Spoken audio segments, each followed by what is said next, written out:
So I see you've had a lot of AI talks already, right? There's a big interest in AI. First, like when did you start the project? Like what's Yeah. So I mean, it's hard to tell because I mean we started thinking about AI like a long time ago, but ChatGPT was the main thing where like when ChatGPT was released, it was like wow, like this is really it's taking off very fast. It's going to have effects, so we should. That's when we got a little bit more serious about it, and then I mean we were discussing with Enrique all sorts of things about AI, but we didn't.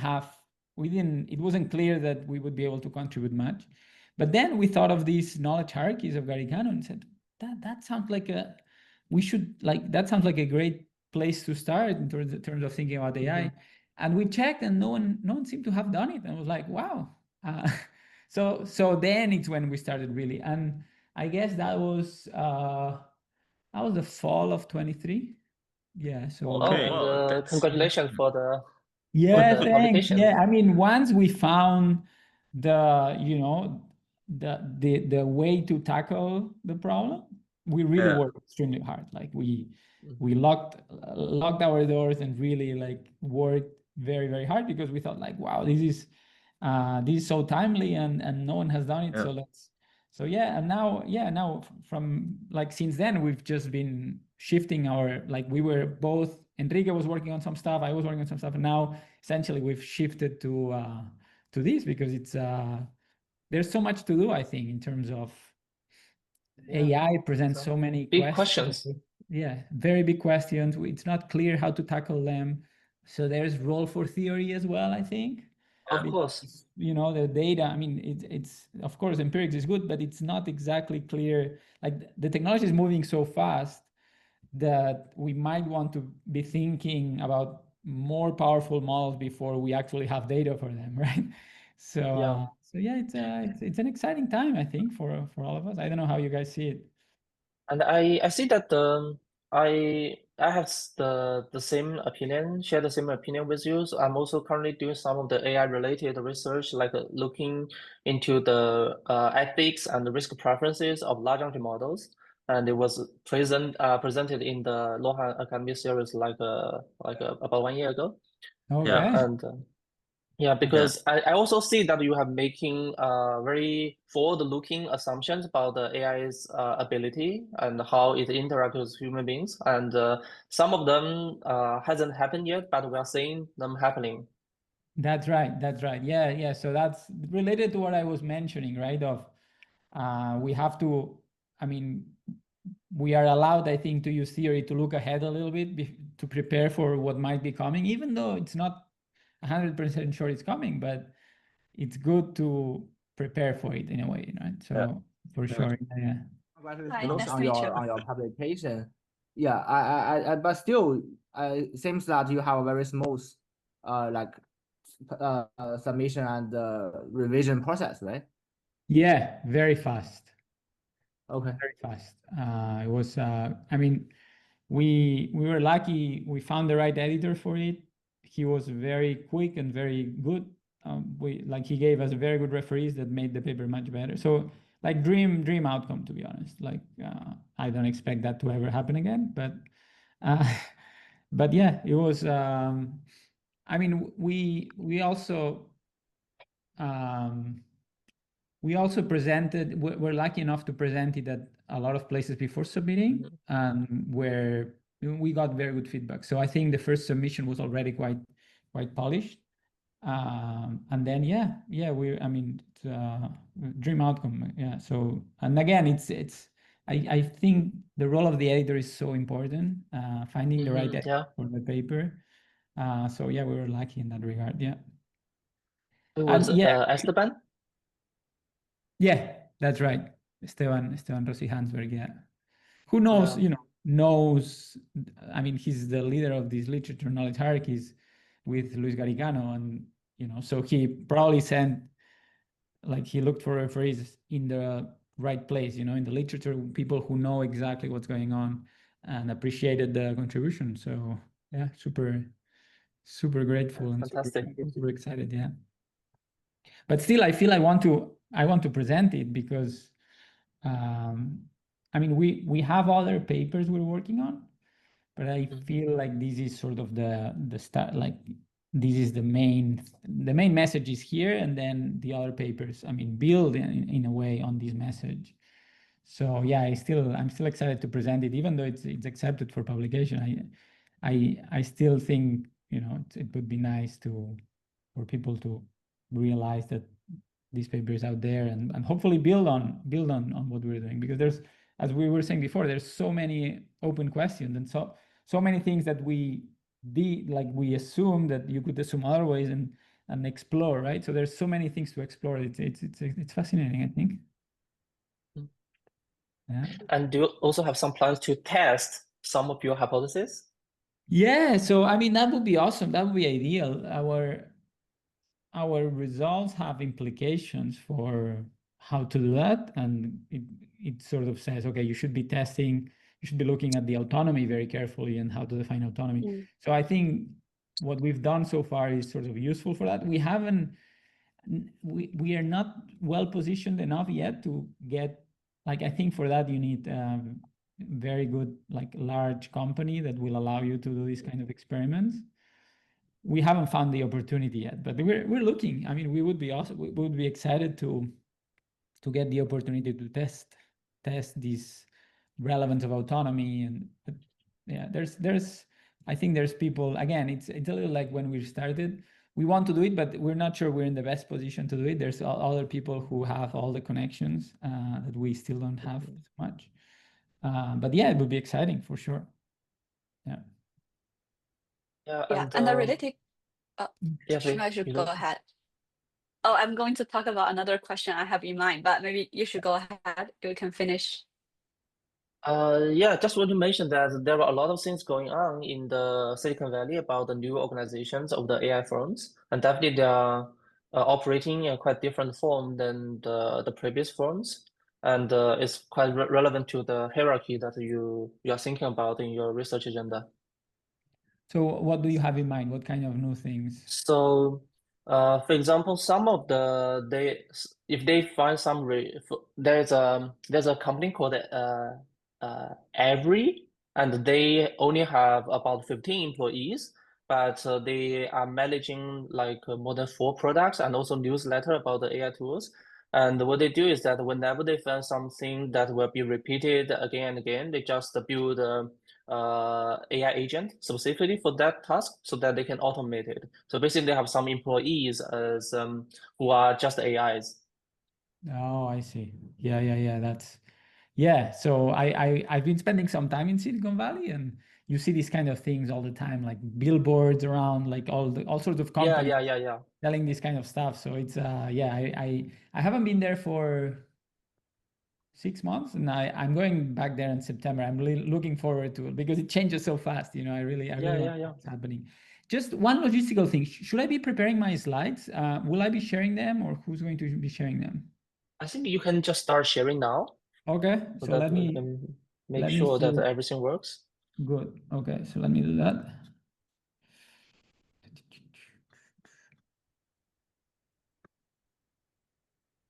I'm going to open them.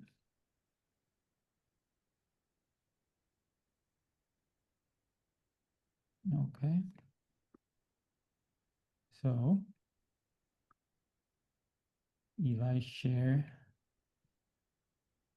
let's see, if I share like this, and then, oh, not this. So one option is like this. Is that okay? Just a full screen, or? So let's see if I can do view. Is that good? Can you see the slides? Yeah, we can definitely see that. So I think it's not like exactly full screen, but I think we are able to see the whole slide. And okay. Yeah. It's not exact. I see. So there's a little bit of black edges. Black edges, and also there's a banner on the top of the window, but I think it should be fine if it's hard to make it Let's see. full screen. So another thing I guess I could do is,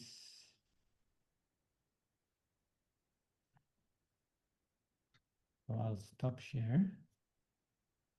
And then I guess I'll share.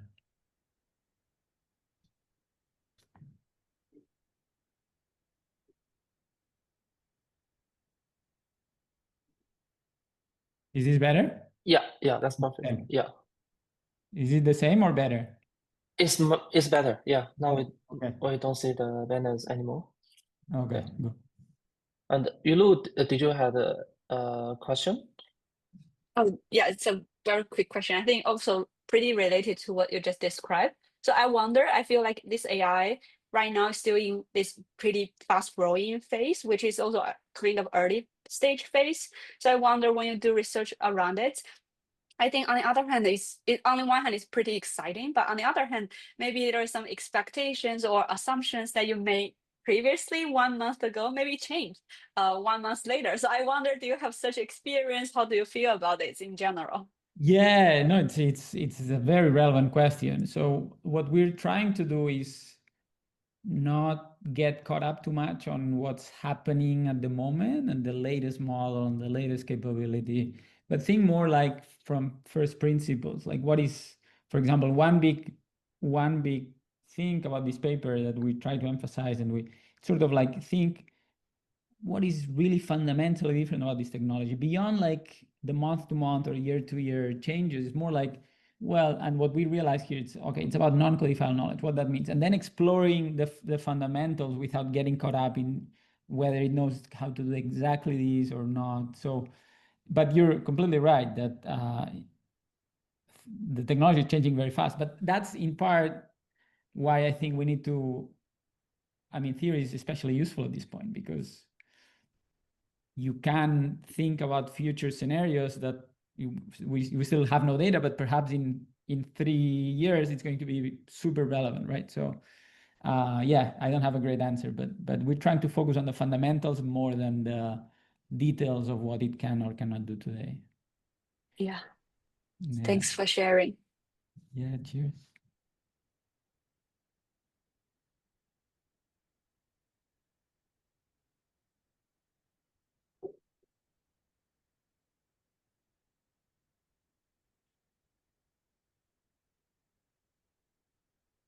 And have you seen any interesting empirical work in this dimension, like in terms of AI agents?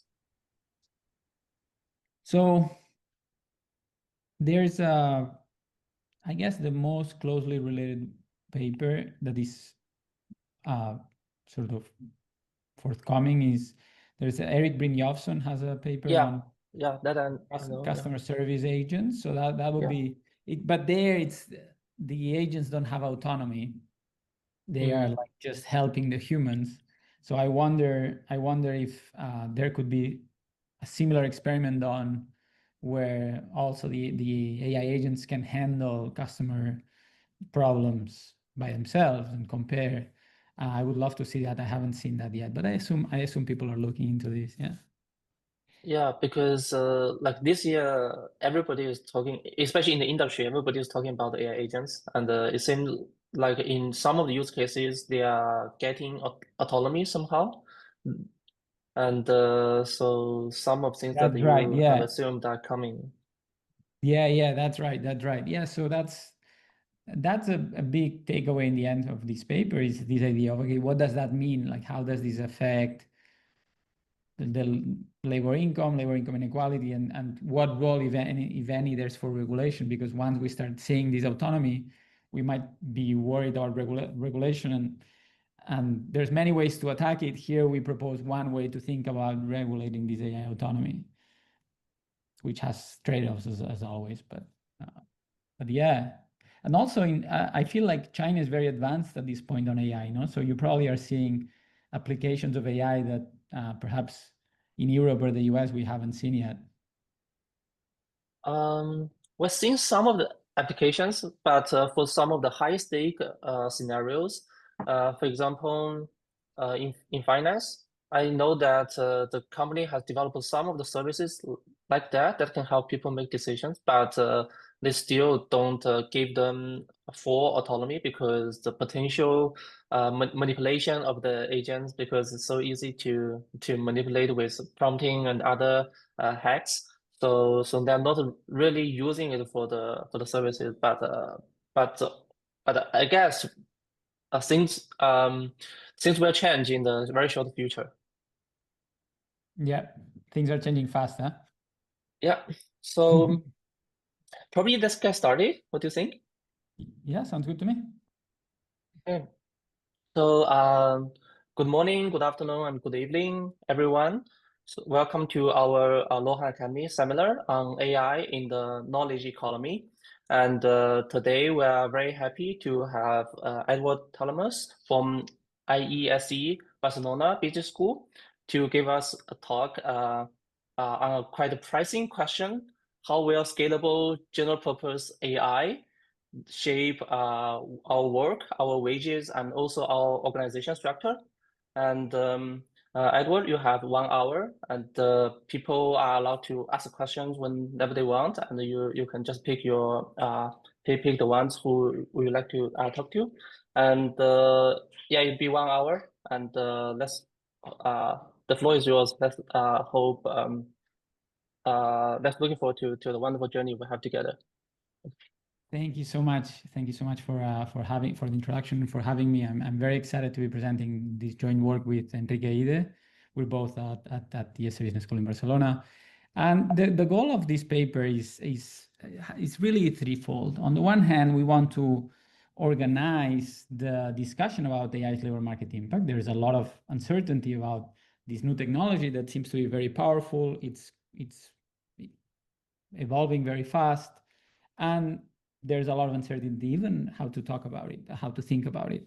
So that's one, organize the discussion. Also guide empirical analysis. For the same reason, there's a lot of interest in saying, okay, what is the actual impact of the AI tools that are being deployed already? And policy as well.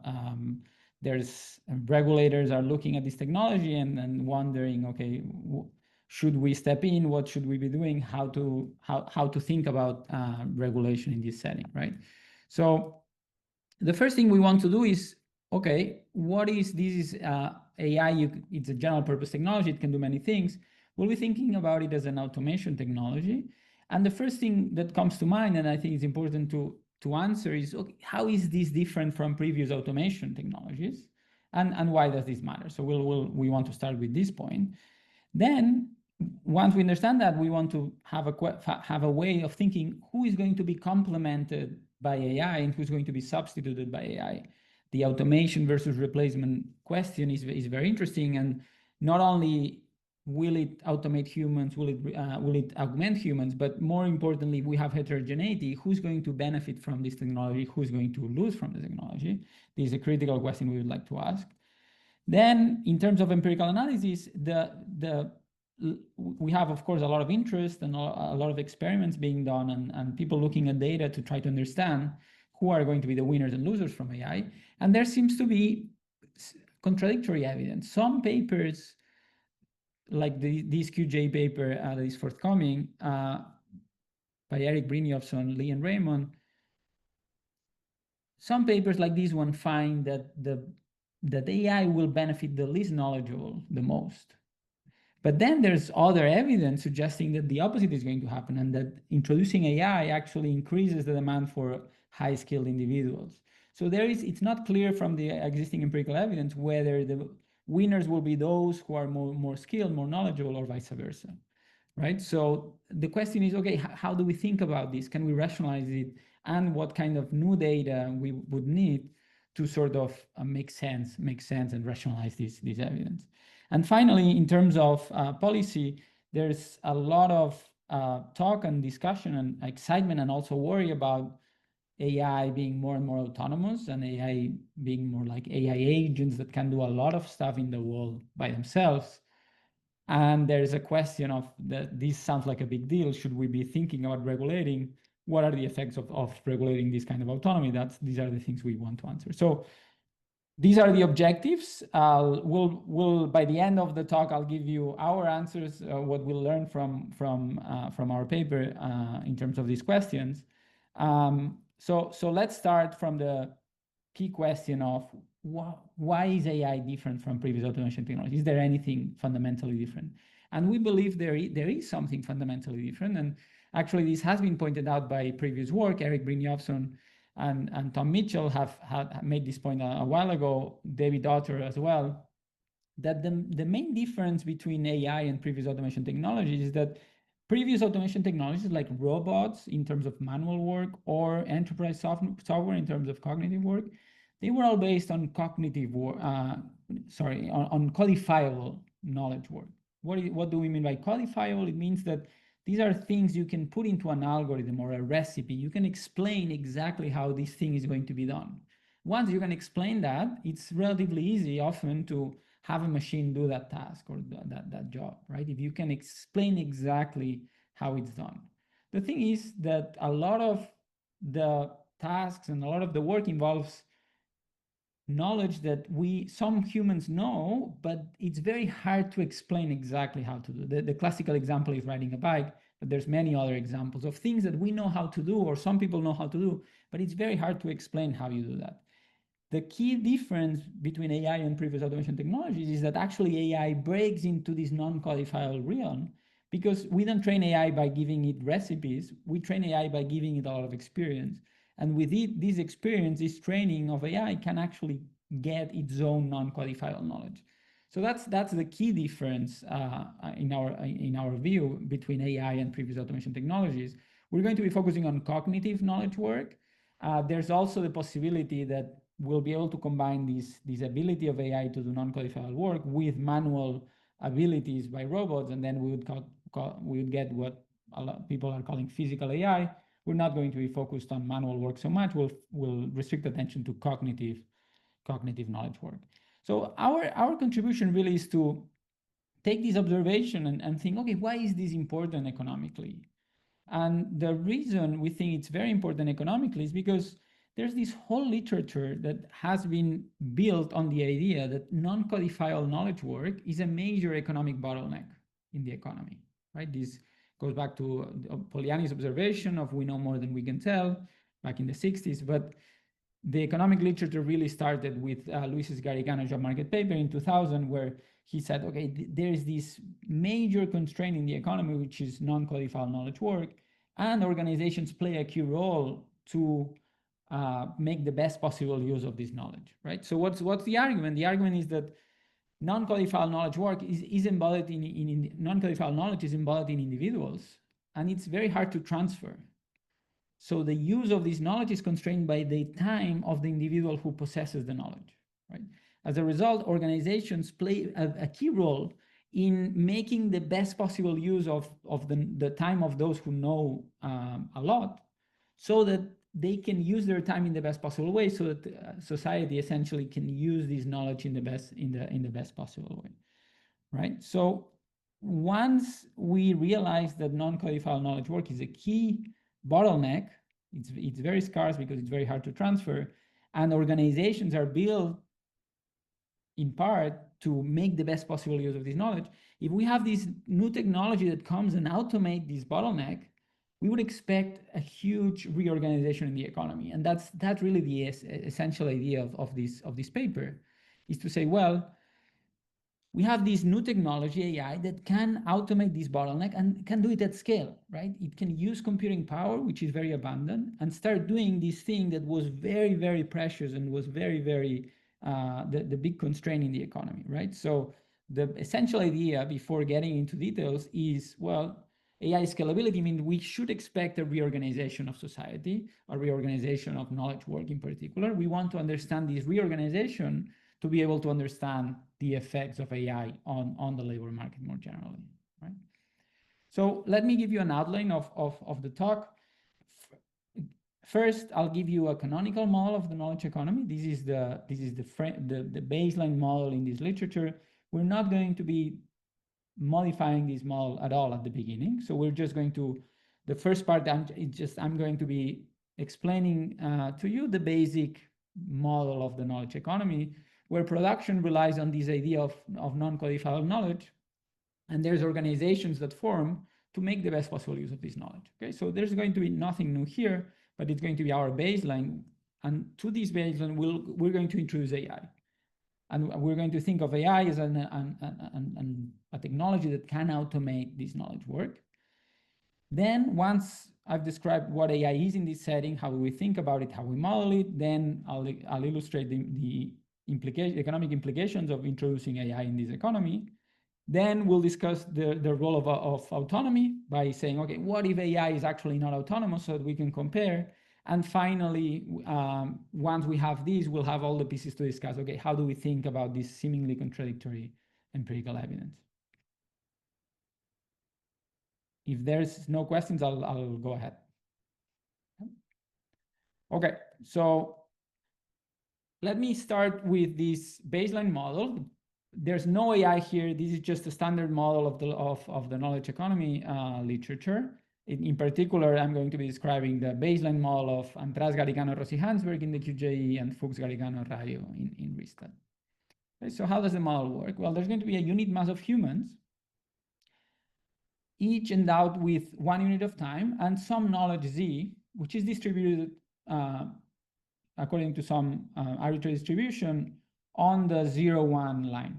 Okay, so I want you to think of the humans distributed in the unit line according to some distribution.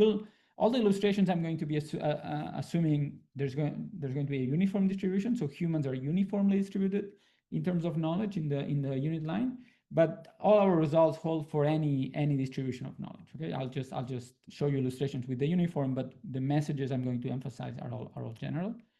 Now there's going to be competitive firms, free entry. So we're going to look at a very quite standard competitive equilibrium.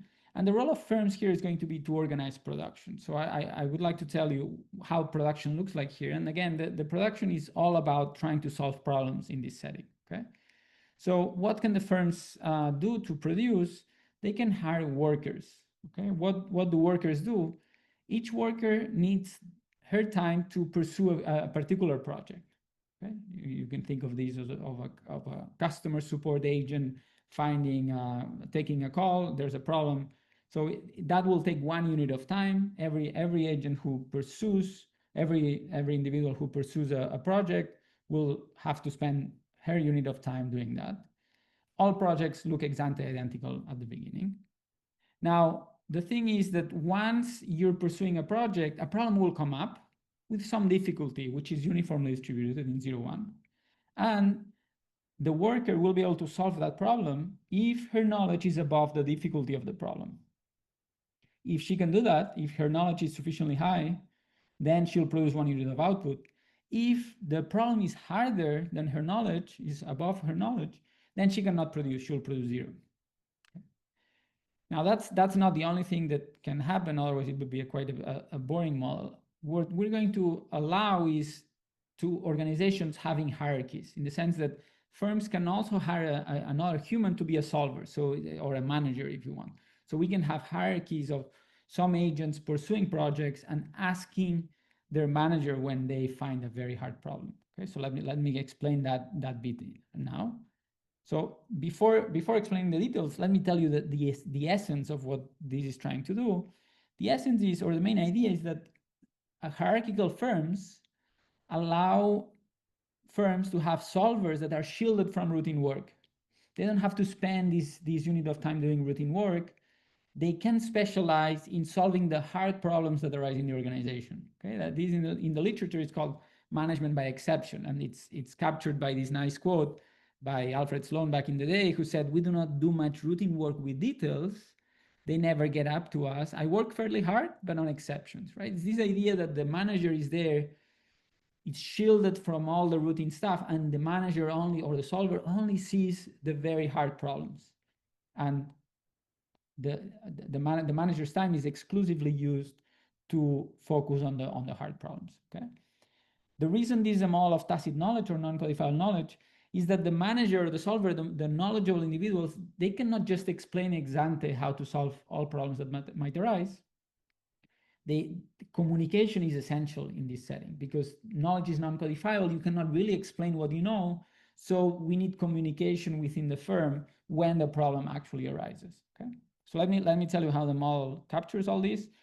So the production workers can ask the solver for help when they are stuck. When they find a problem that they cannot solve, they can ask their solver.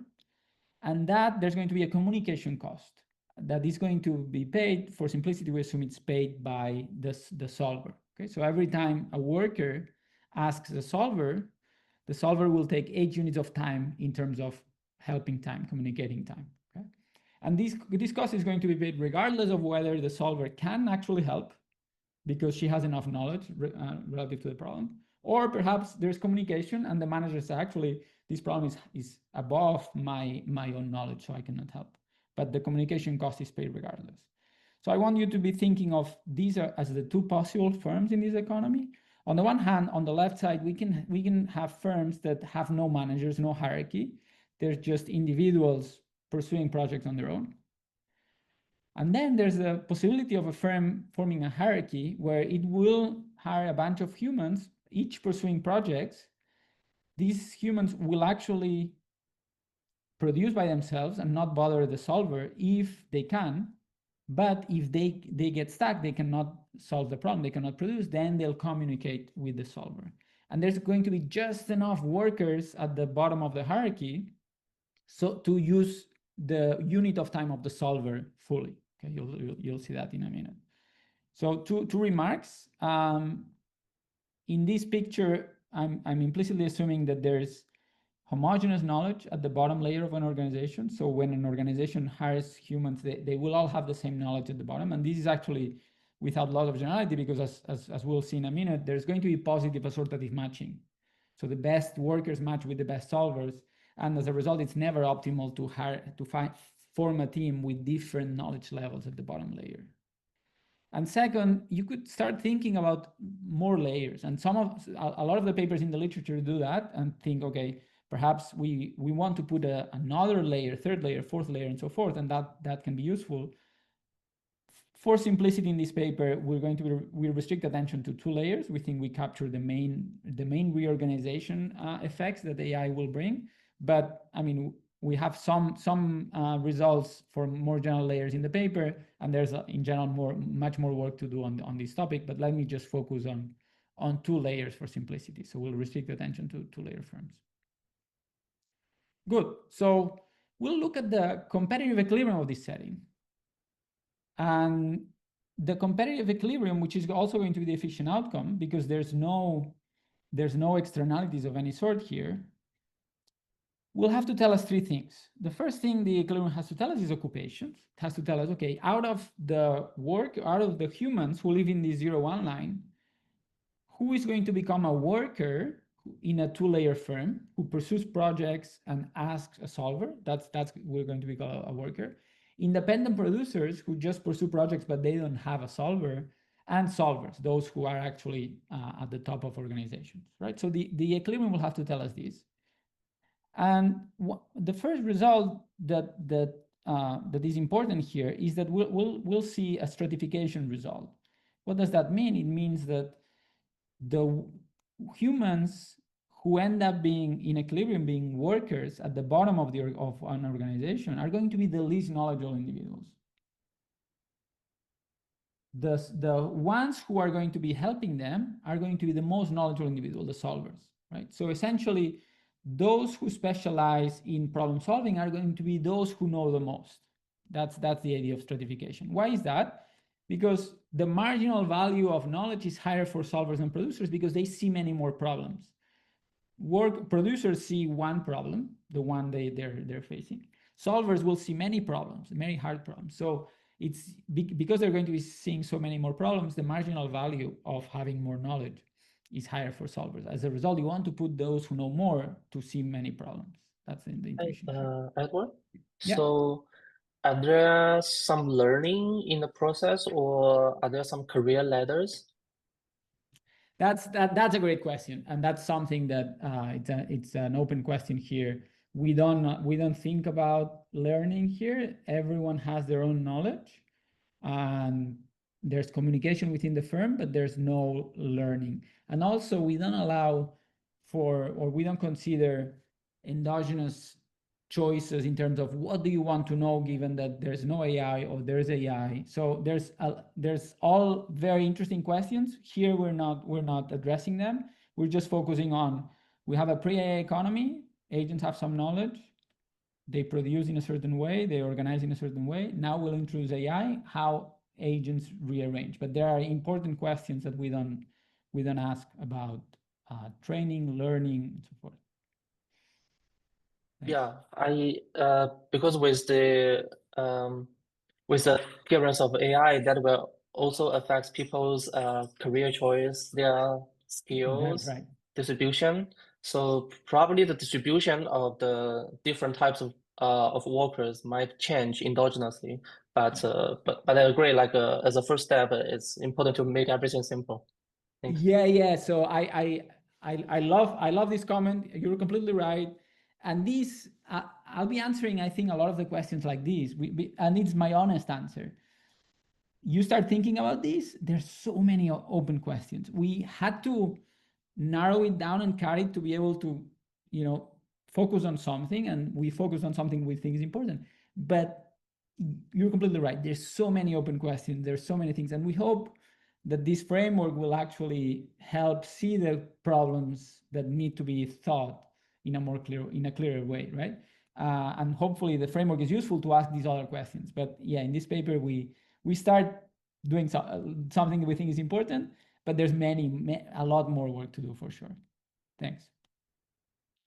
Okay, so we have this stratification result, which says two things essentially. Those who know the most are going to be the solvers, those who help solve the difficult problems, and those who is going to be receiving help are going to be the least knowledgeable producers, right? So if you have producers who don't receive any help, these are going to be the most knowledgeable of the producers. And the reason for this is that if you're going to give assistance to someone, it's the most valuable assistance is going to be to those who know the less, because they're going to be asking the easier questions. So it's much more likely that help will actually be useful for those who are less knowledgeable, because their questions are very likely resolved by the solver. Okay? So that's the first result that's going to be useful. Second result that I already alluded to is positive assortative matching. So the equilibrium has to tell us, okay, which workers match to which solvers. And the result here is positive assortative matching, meaning better workers are going to matching with better solvers, right? So this function is going to be increasing. And the reason for this is supermodularity. But really the essence of this, what is this saying, is that a better worker is more useful for a better solver, and the better solver is more useful for a better worker. Okay, the basic organizational structure that we've set up has this property. As a result, optimality requires positive assortative matching. And then there's once we know there's positive assortative matching, we can think of the market clearing condition in the following way. For every worker, so any z below z1, so z is in the set of workers, what needs to happen is that the helping time demanded by all workers who are less knowledgeable than z, which is going to be this left-hand side, is equal to the time of the solvers that are assigned to them. Okay, so why is this the helping time demanded by these guys? Well, every time they ask, every time they have a question, they'll take 8 units of the solver time. And what is the probability they ask? It's going to be 1 minus z. This is why if we integrate over all these workers, this is how much time these guys are demanding of their solvers. And this has to be exactly equal to the time that the solvers they're matched to have, right? So this is going to be a simple market clearing condition that will in the end pin down allocations. Okay, so that's the second thing. And the third thing is going to be the wage schedule, which is, okay, what are the prices here?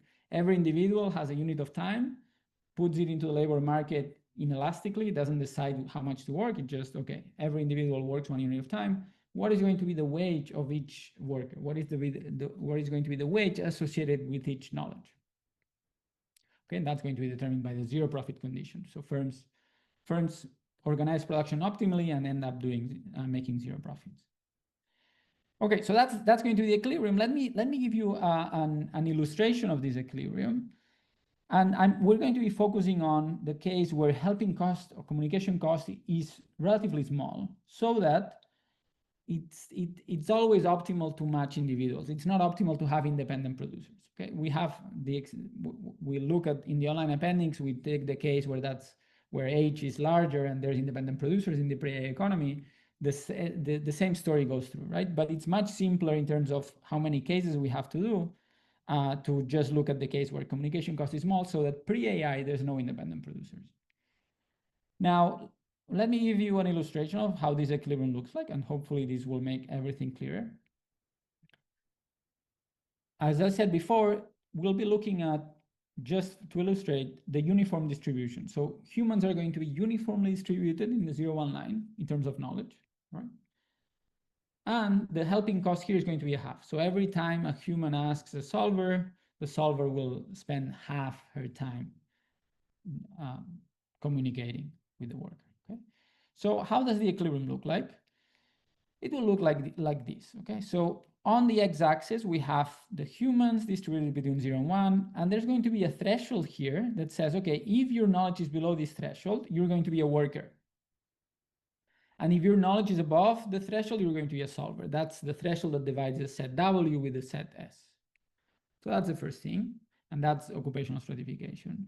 There's going to be positive assortative matching. So you have to imagine that the least knowledgeable workers are matching with the least knowledgeable solvers and so forth, right? So there's an increasing function here that matches workers to solvers. And finally, there's a wage function that tells us, okay, what is the wage of each associated with each knowledge level, right? Now, to understand this wage, it's useful to have this 45-degree line. What is this 45-degree line? It's telling us what is the expected output of each agent in isolation, in autarky, without any organization. If every agent just pursued projects by themselves, their expected output would be exactly their knowledge, because problems are uniformly distributed in 0, 1. So what is the likelihood that you'll be able to solve a problem? It's exactly your knowledge. So if there were no organizations allowed, if everyone had to produce by themselves, the wage would lie at the 45-degree line. Now we allow for these organizations and the wage goes up. Everyone is earning more than their expected output in isolation. That is showing that organizations are actually useful in this setting. And there's gains from trade, there's gains from forming organizations, and the market clearing condition and zero profit will eventually tell you how these gains from trade are shared, and this is the resulting wage function. So everyone earns more than their expected output. The wage function, the equilibrium wage function, is going to be increasing in knowledge. That makes sense. If you know more, you can solve more. Your marginal product should be higher. Your wage reflects that. And it's also convex.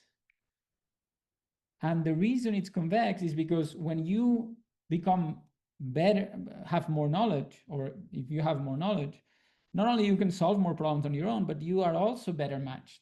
And this second effect of having a better match when you have more knowledge leads to this convexity of the wage function. Okay, so this is the pre-AI economy. And our objective is to introduce AI in this economy and see how it will affect these organizations, how it affects the occupational choices and the wages, to understand, okay, who's going to benefit from AI and who's going to get hurt from AI. Okay?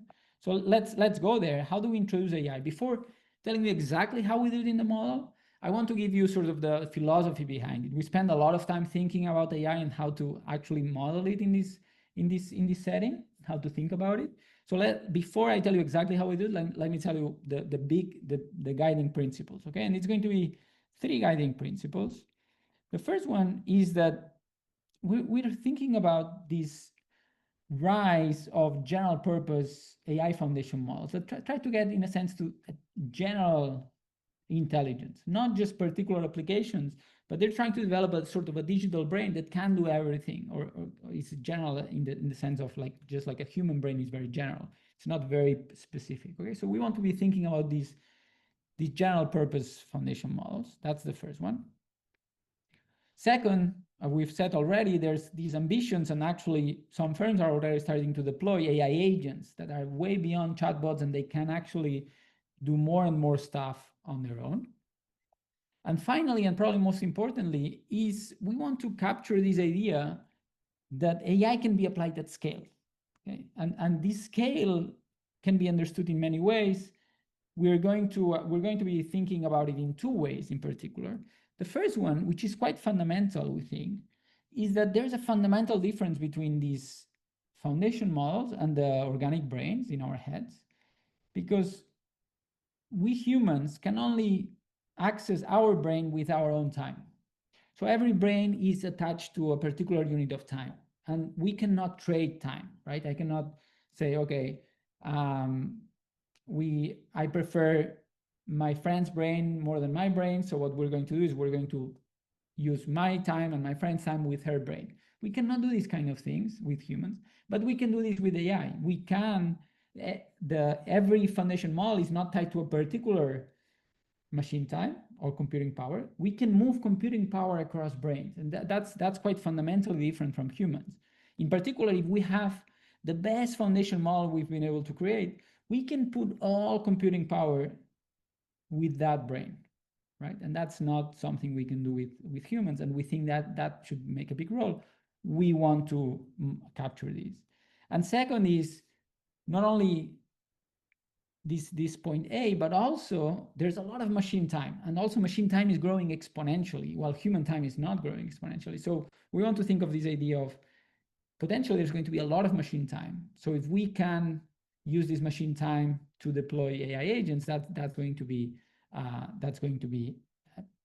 in big scale. We can deploy intelligence in big scale, right? In particular, the way we're going to incorporate this into the model is we want to be thinking that the human AI interactions that potentially occur in equilibrium will be constrained by human time, not machine time. Okay, you'll see where that plays a role in a second. Okay, so these are the big principles that that guide our approach. Let me tell you how we actually do it. As a benchmark, we'll be thinking about autonomous AI. Later, I'll be telling you how we think about relaxing autonomy or not allowing the AI agents to be autonomous. But for a benchmark, let's think about autonomous AI. What is that going to be? It's a technology that first, the actual weights of the foundation model are available for free. Once you have these weights, once you have this technology, you can use this technology to mimic a human with a particular knowledge level ZAI. That's going to be a parameter. It can be very bad or it can be very good. And the catch is that you need computing power to run this system, right? So you can access the weights for free, but if you actually want to use it, you'll have to rent some computing power, some compute, okay? As a normalization, we'll choose the units of compute so that 1 unit of compute can do the same thing as 1 unit of human time. And we'll be thinking of the amount of compute mu. It's going to be an endowment. It's going to be given exogenous.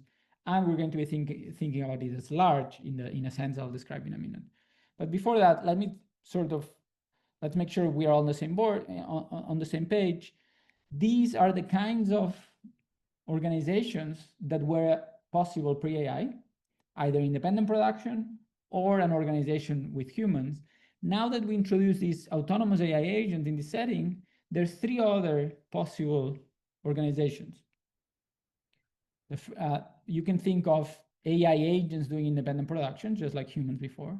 You can think of an organization where AI agents are doing the routine work and the humans are helping with the hard problems. Or you can think of organizations, where humans are doing routine work and they are asking AI when they get stuck, right? These are all the logical possibilities. We'll see which makes sense in equilibrium. Now we're in a position to say, okay, what do we mean that the amount of compute is large? What we'll be thinking is that, well, all these human AI interactions require human time and machine time. But there's so much machine time that it's not possible to use all machine time to match with humans. So some of the machine time has to be used in independent production. What that means is that there's going to be some machines working in autarky, and that will pin down the rental rate of computing power, which is going to be the expected output of machines by themselves, because you cannot match all machines with humans. There's just not enough human time. So what this will do is this will pin down the rental rate of computing power in equilibrium to be ZAI. And because in this benchmark, an AI agent or 1 unit of compute is a perfect substitute to a human with knowledge AI, it also actually pins down the wage, the equilibrium wage of the humans that have knowledge AI. It's going to be exactly ZAI. Okay. Now, a caveat before, now I'm going to tell you exactly what this implies, or I'm going to illustrate what this implies for the equilibrium. Before that, sort of a note, mu, how much computing power there is, and ZAI, how good is the AI, how knowledgeable is the AI. We take these as parameters and analyze the effects of changing these parameters. But there's a lot of interesting questions here to be asked about where this mu is coming from, who is investing in that, where is the ZAI coming from, how is this trained? There's all sorts of very interesting questions that we sort of leave aside for a minute. Okay, so let me illustrate what is going to be the effect of AI on the equilibrium outcomes. First, I'll give you some sort of general results that are always true and quite intuitive, and then I'll give you an illustration with the particular distribution to illustrate, okay, what is the effect of an AI that is relatively good versus an AI that is better. Okay, so first, what is the equilibrium going to look like once we have AI? It's going to be very similar actually to the pre-AI equilibrium. So the equilibrium will have to tell us three things again: occupations, who is a worker, who's an independent producer, who's a solver. And now it will also have to tell us the compute. How do we use the compute? Which compute how much compute do we use as a worker, as an independent producer, or as a solver? The matching function, and wage scale on the rental rate of compute. Now, the difference with before is that now we have to keep track of which workers are matching with AI, that's going to be WA, and which workers are matching with people, with other solvers that are humans, that's going to be WP. And similarly for solvers, we want to keep track of which solvers are matching with people, which solvers are matching with AI, right? The matching function, we only have to establish for, okay, how the workers matching with people match to human solvers, because the workers in WA, the workers who match with AI, we know exactly who they're matching with AI. Okay, so these are the three things the equilibrium has to tell us. There's 4 key properties that I want to go through before giving you an illustration where hopefully everything will be much clearer. The first property is the same we had before. We'll have occupational stratification. Same as before, it's saying, look, the least knowledgeable individuals are going to be the workers who receive help from solvers. The most knowledgeable individuals are going to be the solvers. And there might or might not be a middle knowledge level where there's individuals just producing on their own. We said pre-AI that those are not going to exist because communication costs are small, but post-AI there might exist. So this it's same intuition as before, as pre-AI. So this hasn't changed. The second one is new, but it's relatively, out of the 2 new properties post-AI, it's relatively more intuitive. And this is the property that once you introduce AI, that puts a cap on how knowledgeable the workers can be and how, and same for solvers in the following sense. Once you have the AI, there cannot be workers that are more knowledgeable than the AI, and there cannot be solvers who are less knowledgeable than the AI. Why is that? Because we're introducing these AI agents with knowledge AI that are very abundant. So abundant, they're going to be doing, some of them, independent production. Now, once we know that by occupational stratification, we know that once you have independent production at ZAI, there cannot be workers above it by occupational stratification, and there cannot be solvers below it, right? So this is the result that, okay, AI, if it's a worker, is going to be the best possible worker, and if it's a solver, it's going to be the worst possible solver.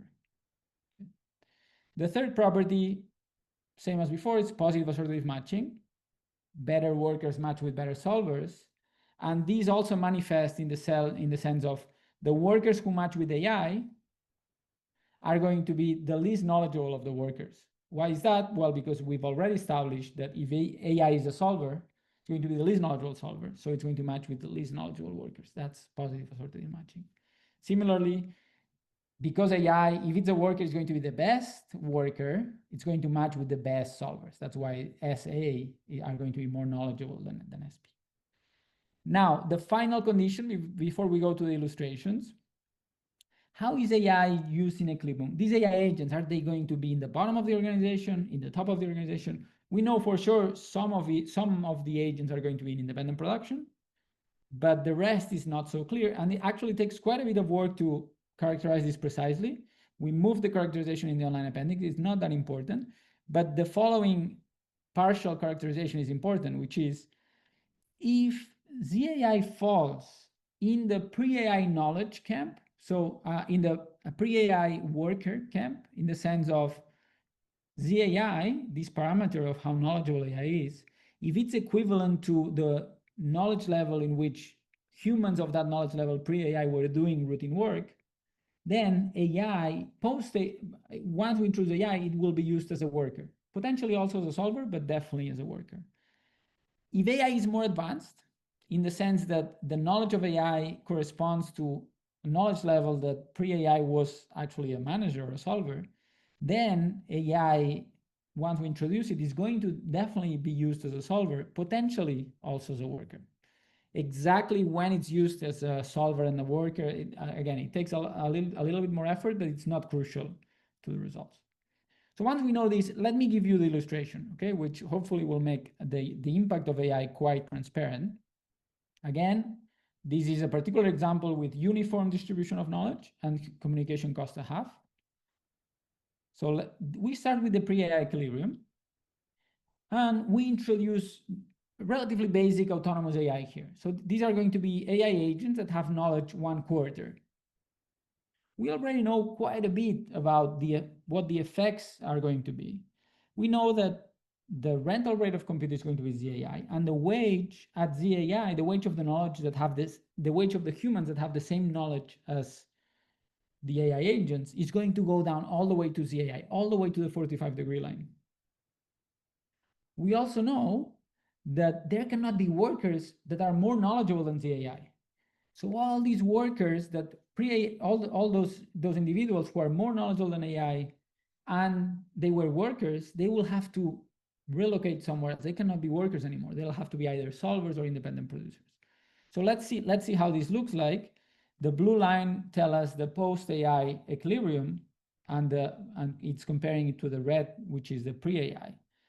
What do we see? Well, the first thing we see is the wage at the AI knowledge falls down dramatically to the 45-degree line, and the workers, everyone who's less knowledgeable than AI, keeps being a worker, but above, we don't have workers anymore. What do we see happening is that all the most knowledgeable humans, essentially from knowledge a half to 1, they become the set SA. This is the set of solvers managing AI. So essentially, once we introduce a basic autonomous AI, the most knowledgeable humans essentially leave the economy with AI, and they start managing AI agents. They don't match with humans anymore. What this implies is, while they win a lot, their wages go up dramatically because now they have access to these workers that are much cheaper than before. That's why they win a lot. Now, what happens to the rest? Well, at some point, there's going to be humans that used to be mediocre workers who now become solvers. And who are they helping? They're helping the least knowledgeable workers, those who are less knowledgeable than AI. So in the end, the least knowledgeable individuals lose in this case for 2 reasons. One, AI is subsidizing them dramatically in routine work. Second, they are being much worse matched because those who they used to match with have actually left to work with AI. And as a result, they have much worse managers. They become much less productive. And as a result, their wage goes down. So this is the case of a basic AI. We can now switch to a situation where what happens if AI actually is very good? AI is advanced in the sense that it has the knowledge of a pre-AI solver. Well, we know that the wage at ZAI will go down, but now we have extra effects here that are interesting. The most knowledgeable individuals continue to win for the same reason. They still can use this AI as to do routine work relatively cheaply. Okay, the most knowledgeable individuals were matching with humans who were doing very good work, but they were relatively expensive. Now they can use AI to do relatively cheap work, and actually these AI are very good, so they are going to be only asking the very difficult questions. So the most knowledgeable continue winning. The difference now is that the least knowledgeable, because AI is so good, the least knowledgeable actually also find it useful to leave the economy with AI, but they'll use AI as a solver. So the least knowledgeable now continue doing routine work, but for an AI solver, which is now actually very good and relatively cheap. So they also win. And the losers now are those in the middle of the income distribution, right? So these are general results that when you introduce a basic AI, like in the previous picture, there's going to be displacement towards problem solving. There's going to be more humans doing problem solving work. And the only guys who win are going to be the most knowledgeable individuals. All others are substituted by the technology.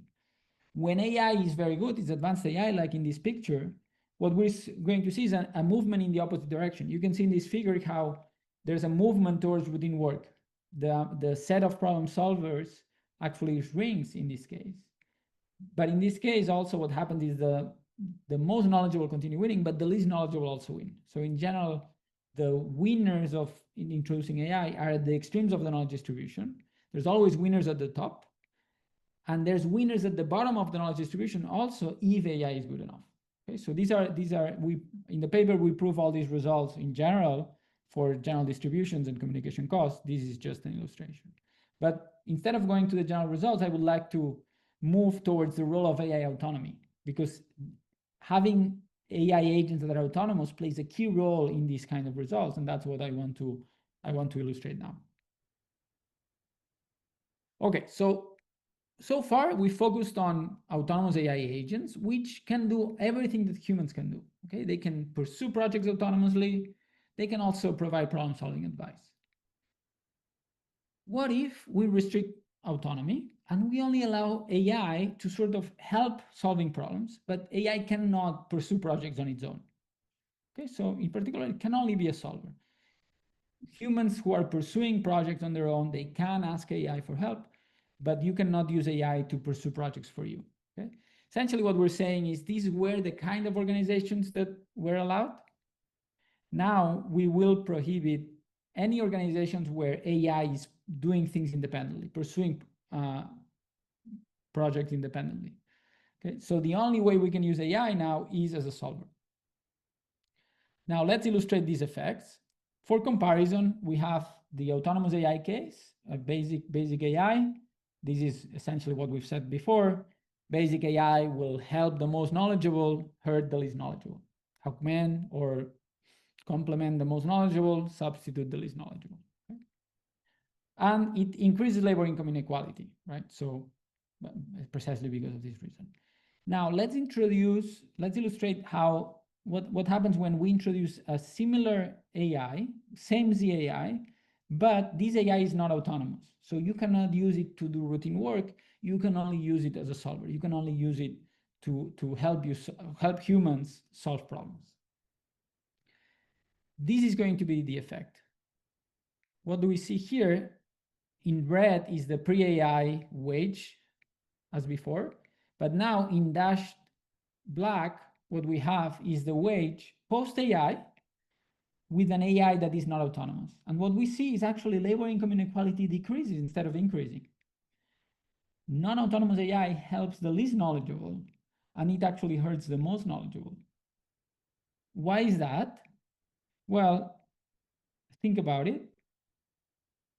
The most knowledgeable, when AI is autonomous, they benefit a lot because they have AI do routine work for them. So they can leverage their high knowledge much more. Now we're a non-autonomous AI, they cannot do that.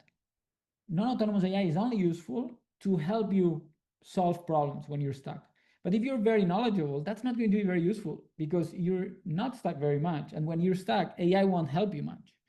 The reason AI is useful for the most knowledgeable is when it's autonomous, it can actually save you a lot of time and allow you to focus on the very hard problems. When AI is not autonomous, if you're very knowledgeable, you don't have, it doesn't benefit you a lot. And it actually benefits those who get stuck a lot, those who know very little, because now they can use AI to solve their problems. It will increase the wage of the least knowledgeable, and as a result, the more knowledgeable are, they're not using AI, and actually they have to pay more to match with humans. So that's the essential idea why non-autonomous AI will actually decrease labor income inequality. It will help a lot the least knowledgeable, won't help match the most knowledgeable. And there is an interesting trade-off here, because aggregate output is larger, potentially much larger with autonomous AI. But labor income inequality is also larger, right? So when we put a constraint on how we can use AI, well, we're making things less efficient. The optimal way of production the optimal will be smaller production, because we're putting a constraint that is going to be binding. So there is a trade-off here between how maximizing the size of the pie that we can generate by introducing AI and distributional effects. Edward? Yeah. Yeah, so to me, this is like tax on the AI, because we don't allow them to take the tasks. So just curious, if we just think about the optimal taxing program, then what would be the plan? Yeah, so I think there's several ways of thinking about the tax. The way you're thinking about it is a little like we're thinking, okay, what if you don't allow AI to do things on its own, or make it more expensive?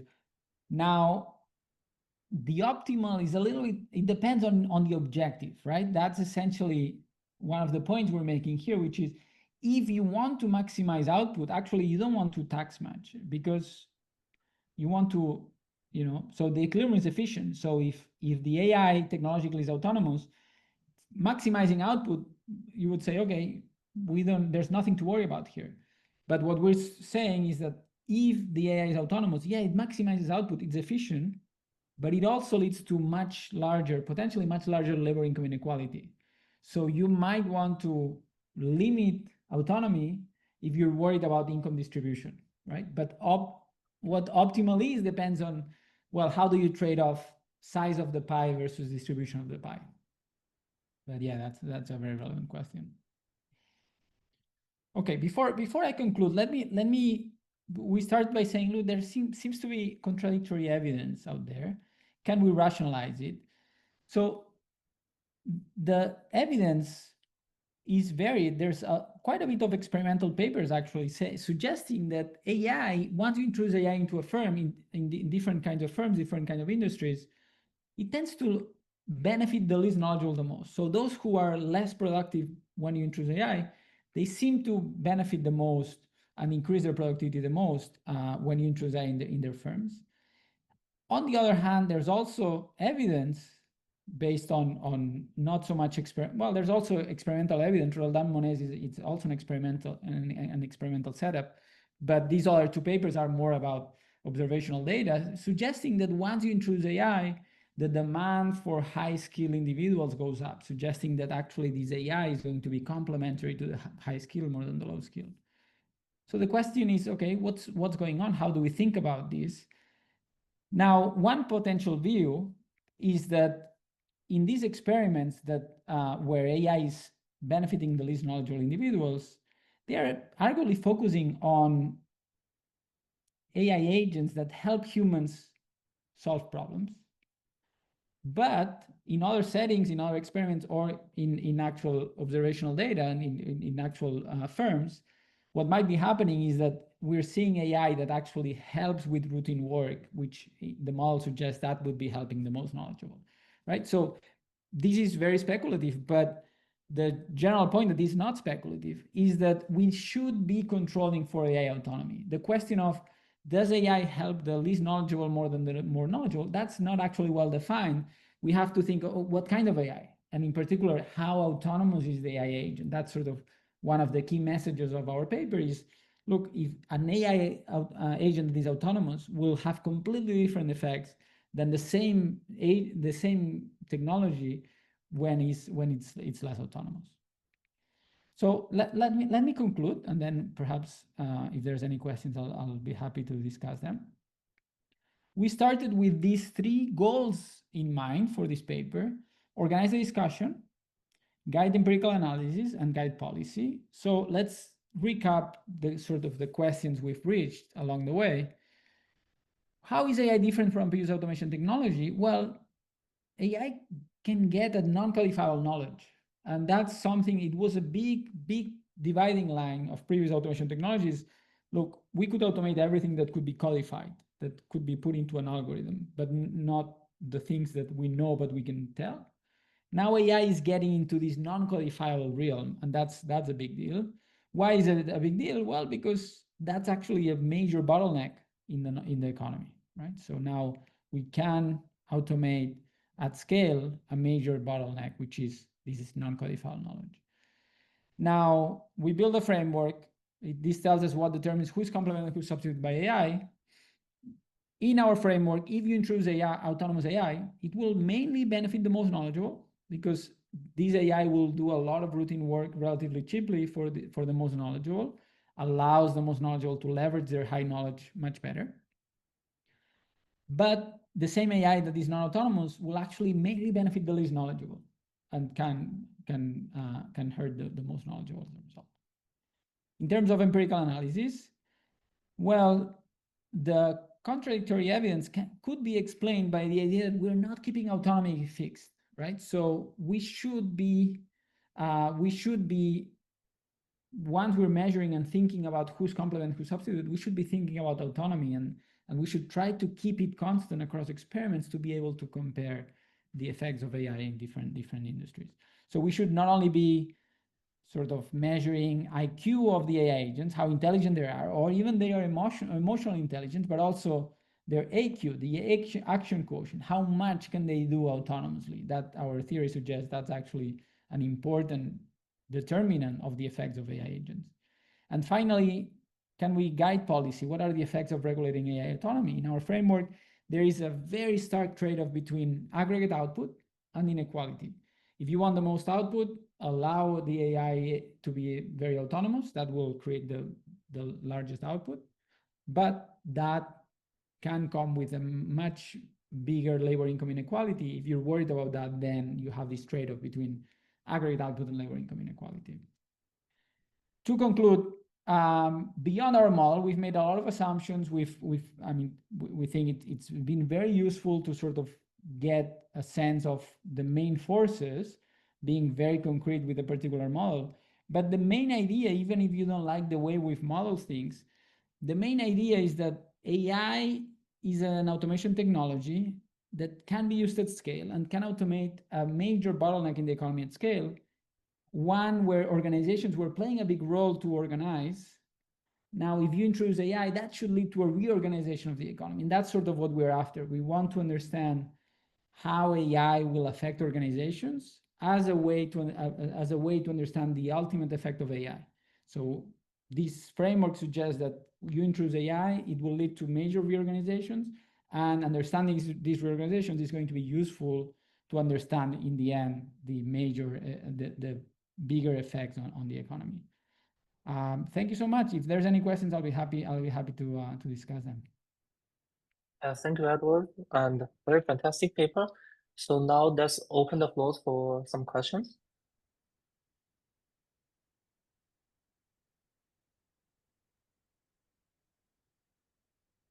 Hi, Edward. I have a question. Yeah. I think it's very interesting paper. I really enjoy your talk. And I'm wondering, are we still having the choice of autonomous AI and non-autonomous AI? Do you think we still have the choice? I think there is a very huge commercial motive to make AI more autonomous. If we think of this issue in a more dynamic way, and we introduce incentives of businessmen. Yeah, that's right. I'm not sure how much of a choice we have right now, and it will depend also in different places. Like regulation in Europe has actually been already thinking about these and prohibit, even before it was clear that AI agents would come, they already, for example, autonomous driving, like autonomous cars, are not existent in Europe because of regulation, right? So in Europe, this seems to be more of an issue, and regulation has been more proactive. In the US, it's going to be very different than Europe. In China, it's going to be very different than the US and Europe. So I think there's an interesting. This is a technology that is affecting the whole world, but different jurisdictions are thinking about regulation differently. So, good question. It will depend on where we are. You're right that there's a lot of gains to be had from AI agents that are autonomous. There's also some potential risks, so we should be trading them off. Chances are that we will only be thinking more carefully about regulation once we have more evidence about the potential effects. But hopefully this is useful, if not for thinking about regulation now, for once the time comes that it's clear that we have to think about regulation. Hopefully this is useful. But yeah, thanks. Thank you.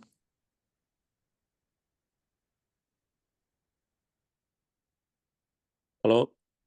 Yep. Hi, Edward. Hey, nice to meet you. Very nice paper. And yeah, I have a list of questions. Some Okay. Actually, I'm trying to write an article, not really a research paper on the transformation of the knowledge workers. So it's made me, I think it's fantastic. My major recommendation for you is that you could make your prediction and sharper and define the potential of the real questions. And I really like the idea that we take AI as a knowledge worker. So essentially, my take is that in essence, all laborers are knowledge workers. Some of them are very knowledgeable, some of them are really not knowledgeable. And the pre-AI organizations are formed to take advantage of the differentiation and their coordination of the laborers based on their knowledge. That's why we have organizations, managers, CEOs, and experts, stuff like that. And also knowledge, there are two types of knowledge. One type is reasoning. One type maybe is memory, repetition stuff. And reasoning is much more related to the problem solving. Now, you have a new guy called AI. And I think this AI guy also have different degrees of knowledge power. Some of them are less knowledgeable, repetitive, and some of them are just very much more reasoning advanced. And so that merge into this knowledge economy is like a new bunch of labor with a spectrum of different level of the knowledge and the reasoning ability. So that's going to reshuffle the whole organization. So I really like that idea. And so I think you want to predict, there's a bunch of things you want to predict. You want to make sure this is what it's about. Then you want to predict, for example, what's the implication on the size of the organization, the number of the people, the ratio of the people and capital. Capital could be, because capital can be transformed into, obviously, it's the AI, right?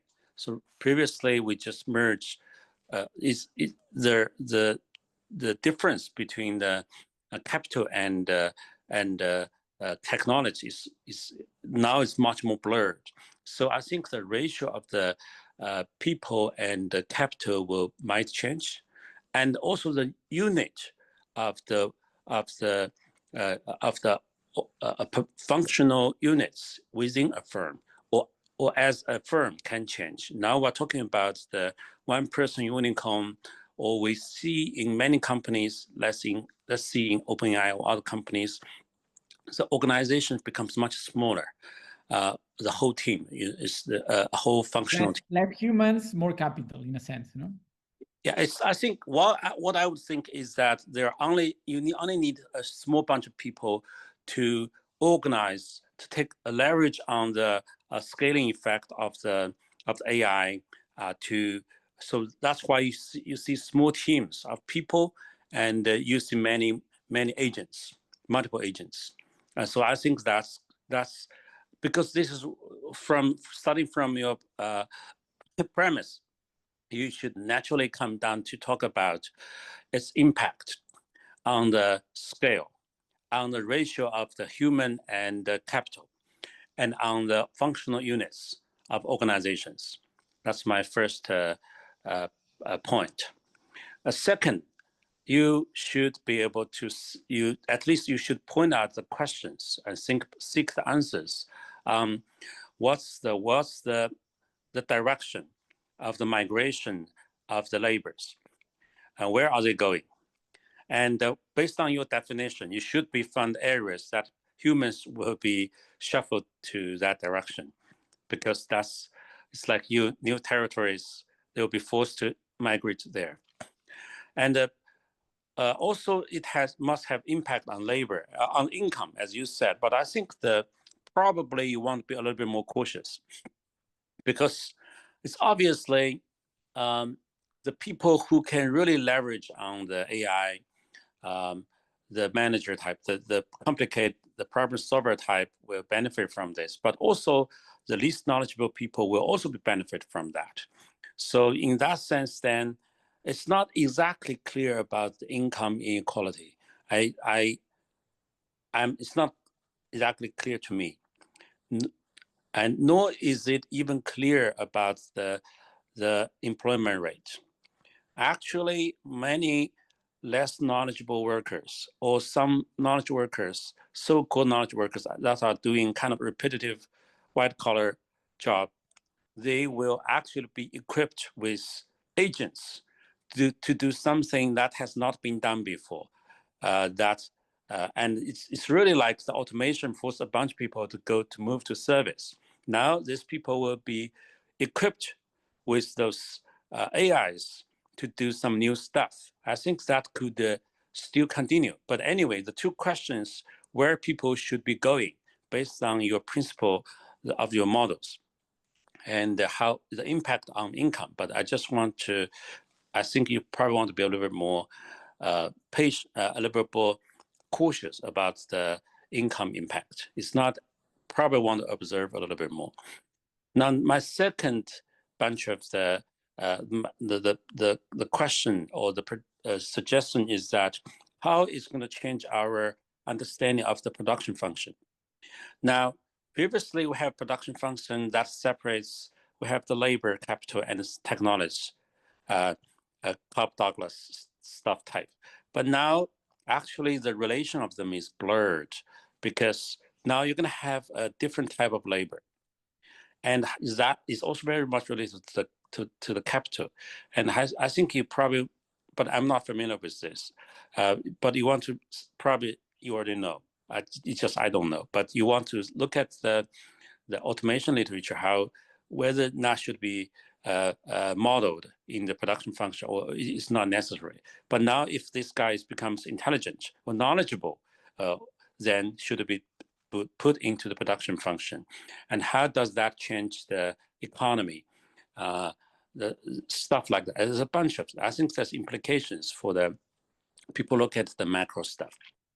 But anyway, that's a fascinating direction. Then another comment, the fourth point is a comment. I don't think you can restrict the use of AI. It's just really market driven, and companies are competing. It's really just people are scared to missing out, and they are going to compete.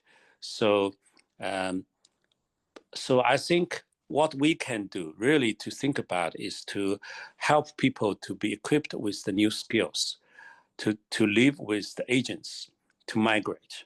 That must be I think it's probably worthwhile to revisit the literature, the history, 100-some years ago, when the knowledge economy is coming, and when organizations are forming, and then a lot of people will be trained. And I think this new wave of trainings is necessary. accompany the change of the organizational structure, the functioning, the positioning stuff. So I think that's another interesting side to look to.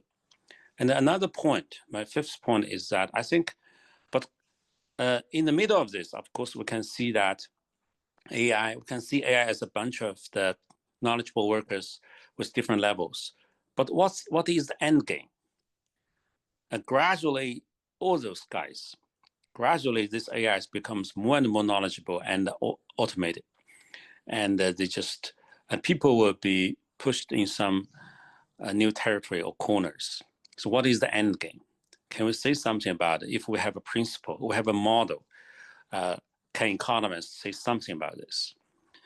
And finally, I already mentioned, I think I really like the idea to model AI as a knowledge worker, because there's something you omitted purposefully in your model, that is the industry-specific knowledge. Actually, a very important direction for companies, for industry to embrace AI is to integrate that into the know-how of the company, so that AI becomes an expert. It's a proprietary expert, not as a labor, as a knowledge worker. But the essence of this is that it's all about organization, and production is all about knowledge, and how we cope with this. But anyway, that's a fascinating paper. Thank you so much. These are super insightful comments. I agree with everything you're saying, and I really like that you appreciate and you really believe that we have to be thinking about AI in the context of organizations, how they change organizations, in macro implications. I completely agree. I think this is the beginning of a lot of questions that have to be asked, and there's, you cannot capture everything in one model, but we need the literature to be forming people looking at different dimensions of these. And you said you're writing a piece. I would really appreciate if you could send it to me, because okay, sounds fascinating. Yeah, I will send you later for critique. And but I really believe this is the huge literature, because it's a huge revolution. So that you can write a lot of stuff, and also integrate the Peter Drucker stuff. I think it's underappreciated in the probably economics literature, but it's profound. But now probably we have to integrate this whole thing to rethink this. So there's a lot of stuff to be done. I look forward to your new stuff. Let's stay in touch. For sure. Sure. Thank you. Okay. Thank you. Thanks.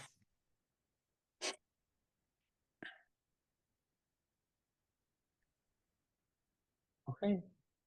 So yeah, if we don't have more questions, let's end the seminar here. So yeah, let us thank Edward again for the wonderful presentation. And yeah, so if any of the audience have more questions, please feel free to reach out to Edward. Is it okay? Via email. Yeah. So for more comments. Fantastic. Yeah, for more discussion. Thank you so much, everyone. It's been a real pleasure. Thank you.